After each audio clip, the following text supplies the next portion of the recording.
Okay good morning नमस्कार विद्यार्थी बहनों આપણે 10મા પાઠમાં છેલ્લે સારા વેચાણકર્તાની લાક્ષણિકતાઓ જોઈ હતી। દરેક પેદાશને વ્યક્તિગત વેચાણની જરૂરિયાત રહે છે। વેચાણકર્તા હંમેશા સંભવિત ગ્રાહકોને શોધી કાઢે છે। પેદાશ નિદર્શન દરમિયાન થતી વાતચીત અને પેદાશ વિશેની જાણકારી સંભવિત ગ્રાહકને ખરેખર ગ્રાહકમાં ફેરવી નાખે છે। વ્યક્તિગત વેચાણ દ્વારા વેચાણકર્તા ગ્રાહકોની ફેશન, ટેવ, વલણ, અભિરુચિ વગેરે બાબતોથી માહિતગાર થાય છે। આ માહિતી બજારીય સંચાલકો માટે ઘણી જ જરૂરી બની જાય છે। એક, વેચાણકર્તા દેખાવે સ્માર્ટ, ચાલાક, વાચાળ અને તંદુરસ્ત હોવો જોઈએ। તો સારા વેચાણકર્તાની પહેલી લાક્ષણિકતા આપણને આપી કે વેચાણકર્તા દેખાવે સ્માર્ટ, ચાલાક, વાચાળ અને તંદુરસ્ત હોવો જોઈએ। બીજું આપણને આપ્યું છે વેચાણકર્તા વાતચીતમાં કુશળ, બુદ્ધિ, ચાતુર્યથી ભરપૂર અને આવડતવાળો હોવો જોઈએ। તો બીજો મુદ્દો આપણને આપ્યો છે કે વેચાણકર્તા વાતચીતમાં કુશળ, બુદ્ધિ, ચાતુર્યથી ભરપૂર અને આવડતવાળો હોવો જોઈએ। ત્રીજું આપણને આપ્યું છે વેચાણકર્તામાં સૌથી વધુ મહત્ત્વની બાબત તેની સંભવિત ગ્રાહકો સાથે વાતચીત કરવાની કુશળતા, નવી પેદાશ રજૂ કરવાની શૈલી અને ગ્રાહકને સમજાવવાની આવડત છે। 4, વેચાણકર્તા જે પેદાશની રજૂઆત સંભવિત ગ્રાહકોને કરે તે પેદાશ અંગેની બધી જ ટેકનિકલ માહિતી તેની પાસે હોવી જોઈએ। જ્યારે કોઈ પણ વસ્તુ આપણે રજૂ બજારમાં મૂકતા હોઈએ ત્યારે એ અંગેની કોઈ વ્યક્તિ પ્રશ્ન પૂછે તો એ અંગેનું જ્ઞાન પણ એને હોવું જોઈએ। એટલે કે વેચાણકર્તા જે પેદાશની રજૂઆત સંભવિત ગ્રાહકોને કરે તે પેદાશ અંગેની બધી જ ટેકનિકલ માહિતી તેની પાસે હોવી જોઈએ। એટલા માટે કે કોઈ પ્રશ્ન પૂછે કે આનું આ કેવી રીતે થાય તો એને એનું સોલ્યુશન પણ આવડવું જોઈએ। 5મો મુદ્દો, પ્રામાણિકતા એ વેચાણકર્તા માટે જરૂરી ગુણ કહી શકાય। વેચાણકર્તા પ્રામાણિક અને સારા ચારિત્ર્યવાળો હોવો જોઈએ। એ પોતાના કામ પ્રત્યે ગંભીર અને નિયમિત હોવો જોઈએ। તો પોતાના કામ પ્રત્યે નિયમિત અને ગંભીર ક્યારે હોય કે જે કામકાજ કરતો હોય તે। તો પ્રામાણિક હોવો જોઈએ, સારા અનુભવ, ચારિત્ર્યવાળો હોવો જોઈએ તો એનું મૂલ્ય વધે અને વેચાણ પણ વધારે કહી શકે। 6થો મુદ્દો જોઈએ, વેચાણકર્તા તેના ધંધાકીય એકમના પ્રતિનિધિ તરીકે રજૂ થાય છે। આજે તે વિનમ્ર હોવો જોઈએ। વેચાણકર્તાની વર્તણૂકના આધારે જ તેના ધંધાકીય એકમ વિશે છાપ ઊભી થાય છે। તો વેચાણકર્તા તેના ધંધાકીય એકમના પ્રતિનિધિ તરીકે રજૂ થાય છે, આથી તે વિનમ્ર હોવો જોઈએ। વેચાણકર્તાની વર્તણૂકના આધારે જ ત્યાં ધંધાકીય એકમ વિશે છાપ ઊભી થાય છે। અને સારા વેચાણકર્તાની 7મી લાક્ષણિકતા છે આદર્શ વેચાણકર્તા સતત ઉત્સાહી, શિસ્તબદ્ધ અને મહત્વાકાંક્ષી હોવો જોઈએ। તો એ ઉત્સાહી હોવો જોઈએ, શિસ્તબદ્ધ હોવો જોઈએ અને મહત્વાકાંક્ષી હોવો જોઈએ। કારણ કે સારા વેચાણકર્તાની લાક્ષણિકતામાં એટલા માટે સારું બતાવ્યું છે કે બધું એના ઉપર નિર્ભર છે। જેટલો એ હોશિયાર, ચાલાક, બુદ્ધિશાળી, એનું કામકાજ સારું, ચારિત્ર્યવાળું, એટલું આપણું વેચાણ સંભવિત જે શક્યતાઓ છે એ વેચાણ વધી જાય છે। તો સારા વેચાણકર્તાની લાક્ષણિકતાઓ 7 જોઈ। હવે જોઈએ આપણે 9મો મુદ્દો, વેચાણ વૃદ્ધિ, સેલ્સ પ્રમોશન। અભિવૃદ્ધિમાં જાહેરાત જોયું, જાહેરાતના કાર્યો જોયા, પછી જાહેરાત સાથે વિરોધ જોયો, વ્યક્તિગત વેચાણ જોયું, સારા વેચાણકર્તાની લાક્ષણિકતાઓ જોઈ, અભિવૃદ્ધિમાં વેચાણ વૃદ્ધિ, સેલ્સ પ્રમોશન। કોન્સેપ્ટ જોઈએ કે વેચાણ વૃદ્ધિ એ જાહેરાત અને વ્યક્તિગત વેચાણ સાથે ઉપયોગમાં લેવામાં આવતું અભિવૃદ્ધિનું મહત્ત્વનું અંગ છે। તો બંને મુદ્દા આપ્યા કે જાહેરાત પણ કરવી જોઈએ, વ્યક્તિગત વેચાણ પણ કરવું જોઈએ અને એનું અભિવૃદ્ધિનું મહત્ત્વનું અંગ છે। જાહેરાત અને વ્યક્તિગત વેચાણ એ હંમેશા પેદાશ વિશે જાણકારી આપે છે અને વેચાણ વૃદ્ધિ એ માલ કે સેવા ત્વરિત ખરીદવાનું કારણ પૂરું પાડે છે। વેચાણ વૃદ્ધિ એવી પ્રયુક્તિનો સમૂહ છે જે દ્વારા ગ્રાહકનું પેદાશ માટે ત્વરિત આકર્ષણ ઊભું થાય અને પેદાશનું વેચાણ થાય। તો એ મુદ્દાઓ પણ ધ્યાનમાં રાખે છે। વ્યાખ્યા જોઈએ, ડેફિનેશન। કોટલના જણાવ્યા મુજબ વેચાણ વૃદ્ધિ એ ટૂંકા ગાળાના એવા લાભો છે જે ગ્રાહકોને માલ કે સેવાની ખરીદી કરવા માટે પ્રોત્સાહિત કરે છે। વેચાણ વૃદ્ધિ ગ્રાહકોને ત્વરિત અસર કરે છે। તો વેચાણ વૃદ્ધિ કોટલરના જણાવ્યા મુજબ વેચાણ વૃદ્ધિ એ ટૂંકા ગાળાના એવા લાભો છે જે ગ્રાહકોને માલ કે સેવા ખરીદીની કરવા માટે પ્રોત્સાહિત કરે છે. વેચાણ વૃદ્ધિ ગ્રાહકોને ત્વરિત અસર કરે છે. જેમ વેચાણ વૃદ્ધિ હોય તો ત્વરિત અસર કરે છે.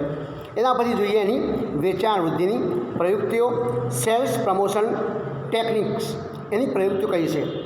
પહેલો મુદ્દો જોઈએ વળતર. વળતર એટલે કે ડિસ્કાઉન્ટ. જ્યારે પેદાશ ખરેખર વેચાણ કિંમત કરતાં ઓછી કિંમતે મર્યાદિત સમય માટે જ આપવામાં આવે તો તેને વળતર આપી કહેવાય. તમે જો ઘણી વખત આપણે જે વસ્તુ હોય એ આપણે શરૂઆત હોય ધંધાની ત્યારે આપણે એને વળતર આપીએ છીએ, ઓછી કિંમત લઈએ છીએ જે હોય એના કરતાં, જે સાદી ભાષામાં સેલ કહેવામાં આવે છે. તમે જોઈ શકો છો કે અમુક જગ્યાએ તમે દિવાળી આવે, તહેવારો આવે ત્યારે સેલ મૂકવામાં આવે છે કપડામાં. પછી અમુક સ્ટોરમાં તમે જો ડીમાર્ટ કે એમાં પણ સેલ આપવામાં આવે છે. તો સામાન્ય આવી પ્રયુક્તિઓ ધંધાકીય એકમનો આખર સ્ટોક ઘટાડવા માટે કરવામાં આવે છે. બીજો મુદ્દો છે વટાવ. વટાવ આપણે જોઈએ છીએ, વટાવાળો એકાઉન્ટમાં પણ ભણ્યા છે. ભાવપત્રકની કિંમતના અમુક ટકા રકમ ઓછી લેવામાં આવે તો તેને વટાવ કહે છે. ભાવપત્રકની જે છાપેલી કિંમત હોય એના અમુક ટકા ઓછી રકમ લેવામાં આવે છે તેને વટાવ કહે છે. ઘણીવાર ઉત્પાદકો પોતાનો ક્ષતિવાળો માલ વટાવથી વેચી દે છે. ધારો કે કોઈ કંપની ફ્રીજ બનાવતી હોય તો ફ્રીજમાં સેલ્સ ક્રેશ પડ્યો હોય અને કિંમત ફ્રીજની 15,000 હોય, તમને 12,000 10,000માં આપે તો તમે એના કારણે લઈ લેતા હોય છો. તો આ એક પ્રકારનો વટાવ છે. આના કારણે ગ્રાહકો ઝડપથી આકર્ષાઈ જાય છે. તો પહેલો મુદ્દો આપ્યો વળતર, બીજો મુદ્દો આપ્યો વટાવ, ત્રીજો મુદ્દો છે જાહેરાતની કૂપન. આ મુદ્દા છે કે જે આપણને વેચાણ વૃદ્ધિ પ્રયુક્તિઓ આપણને યાદ રહી જાય એવા. આ પ્રયુક્તિમાં બજાર કરતાં જાહેરાતની અસરકારકતા ચકાસે છે અને ગ્રાહકોને લાભ પણ આપે છે. જે વેચાણ શબ્દ છે ગ્રાહકને અસર કરે છે. જેટલું વેચાણ વધારે એટલા ગ્રાહકો વધારે. આ પ્રયુક્તિમાં ગ્રાહકે જાહેરાતનું કટિંગ અથવા ખાલી પેકિંગ વિતરકને આપવાનું રહે છે, જેના બદલામાં ગ્રાહકને અમુક ખરીદી પર અમુક ચોક્કસ રકમ બાદ આપવામાં આવે છે.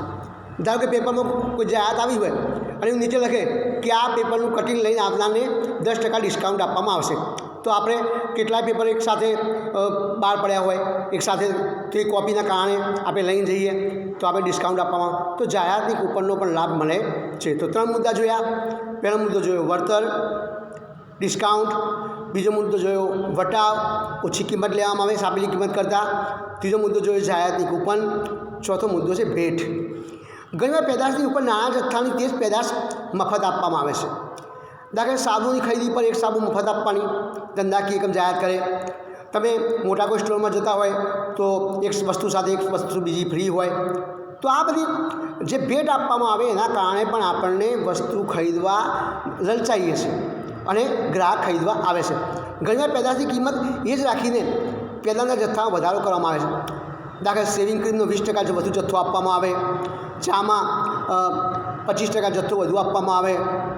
તો આ બધું પેદાશની એ જ કિંમત આપવામાં આવે, કિંમત એ જ લેવાની પણ જથ્થો વધુ આપીને આપણને વધારે ફાયદો એટલે ભેટ આપવામાં આવે એના કારણે પણ ફાયદો થતો હોય છે. તો 4 મુદ્દા જોયા. પહેલો મુદ્દો જોયો વળતર, બીજો મુદ્દો જોયો વટાવ, ત્રીજો મુદ્દો જોયો જાહેરાતની કૂપન, ચોથો મુદ્દો જોયો ભેટ, પાંચમો છે અન્ય પેદાશની ભેટ. ગ્રાહકની જરૂરિયાતને ધ્યાનમાં રાખીને ઘણીવાર મુખ્ય પેદાશની સાથે ગૌણ પેદાશ મફત આપવામાં આવે છે. મુખ્ય પેદાશની સાથે ગૌણ પેદાશ મફત આપવામાં આવે. ધારો કે ટૂથપેસ્ટ સાથે ટૂથબ્રશ મફત આપવામાં આવે. ધારો કે આપણે કોલગેટની ટૂથપેસ્ટ લઈએ તો 2 ટૂથપેસ્ટ લઈએ તેની સાથે બ્રશ એક ફ્રી હોય, 2 બ્રશ ફ્રી હોય. તો એના કારણે એનો ઉપયોગી વસ્તુ છે. તો એના કારણે આપણે લલચાઈએ છીએ અને ગ્રાહક ખરીદવાનો આગ્રહ રાખે છે. ઘણીવાર મુખ્ય પેદાશ સાથે કોઈ સંબંધ ન ધરાવતી પેદાશની ભેટ આપવામાં આવે. દાખલા 4 સાબુની સાથે 1 બોલપેન મફત આપવામાં આવે. આ બધું બહુ કોમન થઈ ગયું છે. અત્યારે કોમ્પિટિશન વધારે હોવાને કારણે ચોક્કસપણે ગ્રાહકને ડિસ્કાઉન્ટ, ભેટ, કૂપન, વસ્તુ સાથે વસ્તુ ભેટ આ બધું આપવામાં આવતું હોય છે. તો 5 મુદ્દા જોયા. પહેલો મુદ્દો જોયો વળતર, બીજો મુદ્દો જોયો વટાવ, ત્રીજો મુદ્દો જોયો જાહેરાતની કૂપન, ચોથો મુદ્દો જોયો ભેટ અને પાંચમો અન્ય પેદાશની ભેટ, છઠ્ઠો મુદ્દો છે ઇનામી ડ્રો. આ પ્રયુક્તિમાં ગ્રાહકને કૂપન કે કોડ પેદાશ સાથે આપવામાં આવે છે. ચોક્કસ સમયના અંતે આવી બધી જ કૂપનો ડ્રો કરવામાં આવે. ચોક્કસ સમયના અંતે ધારો કે 1 મહિનો હોય, ધારો કે દિવાળીની શરૂઆત થતી હોય તો નવરાત્રિથી શરૂઆત થાય અને દિવાળી સુધી આપવામાં આવે. અને વિજેતાઓને ઇનામમાં વસ્તુઓ આપવામાં આવે છે. વિજેતા હોય એને શું ઇનામ વસ્તુ આપવામાં આવે. દાખલા ભારત પેટ્રોલિયમ પોતે પેટ્રોલના 200 રૂપિયાથી વધુ ખરીદી રકમ કરનારા ગ્રાહકોને ઇનામી ડ્રોની કૂપન આપે છે. તો પેટ્રોલ પંપ પરથી પેટ્રોલ ખરીદો તો 200 રૂપિયાનું ખરીદો તો તમને કૂપન આપવામાં આવે. અને એમાં પહેલું ઇનામ કાર હોય, બીજું ઇનામ ટીવી હોય, ત્રીજું બાઇક હોય. આ બધું અલગ અલગ પ્રકારે આપવામાં આવતું હોય છે. તો 6 મુદ્દા જોયા. 1 વળતર, 2 વટાવ, 3 જાહેરાતની કૂપન, 4 ભેટ, 5 અન્ય પેદાશની ભેટ, 6 ઇનામી ડ્રો, 7 વગર વ્યાજે લોનની સુવિધા. જ્યારે પેદાશની કિંમત વધારે હોય અને ગ્રાહક એક સામથી રકમ ચૂકવી શકે તેમ ન હોય ત્યારે આ પ્રયુક્તિનો ઉપયોગ થાય છે. દાખલા ટેલિવિઝન ખરીદવા માટે વગર વ્યાજની લોનની સુવિધા આપવામાં આવે. ગ્રાહક નજીવી રકમ ચૂકવી પેદાશનો ઉપયોગ કરી શકે. તો લોન એકદમ નોમિનલ હોય, એનું વ્યાજ કે ધારો કે લાખ તમે 50,000ની વસ્તુ લ્યો તો 1,000-2,000 રૂપિયા જ વ્યાજ હોય, એટલે એના કારણે વગર વ્યાજે લોનની પણ સુવિધા આપવામાં આવતી હોય છે. 8મો મુદ્દો છે નમૂનાનું વિતરણ. ઘણીવાર ખાદ્ય પેદાશો કે નજીવી કિંમતની વસ્તુઓ માટે નમૂનાનું વિતરણ કરવામાં આવે છે. સામાન્ય રીતે આ વિતરણ ગ્રાહકોને પેદાશનો અનુભવ આપવા માટે જ કરવામાં આવે. અગર શેમ્પૂ તો તમે જુઓ, નાનું શેમ્પૂ તમને ફ્રી આપવામાં આવે. સાબુ, તેલ વગેરે પેદાશનું નાના પેકિંગનું મફત નમૂના તરીકે, જેના કારણે તમને ખ્યાલ આવે કે આ વસ્તુની પ્રોડક્ટ ઉપયોગ કરવાથી આપણને કેવો ફાયદો થાય છે અને ખરેખર ક્વોલિટી કેવી છે. તો ક્વોલિટી ચેક કરવા માટે પણ નમૂનાનું વિતરણ કરવામાં આવે છે. છેલ્લો મુદ્દો છે સ્પર્ધાઓનું આયોજન. ઉત્પાદકો પોતાના સંભવિત ગ્રાહકોને એક સામટી નવી પેદાશોનો અનુભવ કરાવવા અથવા એક સામટા બધા ગ્રાહકોને મળવા માટે સ્પર્ધાનું આયોજન કરે છે. જુદા જુદા પ્રકારની સ્પર્ધાઓ યોજે, કોમ્પિટિશન. દાખલા ચિત્રકારના રંગ બનાવતું, ધંધાકીય એકમના નવા રંગો બજારમાં મૂકતા પહેલાં તેના ગ્રાહકો વિશેની બધી જ માહિતી એના માટે તે બાળકોની રંગ પૂરતી સ્પર્ધા યોજે છે. તો આ પ્રકારે સ્પર્ધાના વિજેતાને નવીન પેદાશ ભેટ આપવામાં આવે છે. તો આજે આપણે 9 મુદ્દા જોયા. 9 મુદ્દામાં પહેલો મુદ્દો જોયો વેચાણવૃદ્ધિ પ્રયુક્તિમાં વળતર, 2 વટાવ, 3 જાહેરાતની કૂપન, 4 ભેટ, 5 અન્ય પેદાશની ભેટ, 6 ઇનામી ડ્રો, 7 વગર વ્યાજે લોનની સુવિધા, 8 નમૂનાનું વિતરણ અને 9 સ્પર્ધાઓનું આયોજન. તમે આ મુદ્દા 1-2 વખત વાંચી જશો તો ચોક્કસ તમને યાદ રહી જશે. અસ્તુ.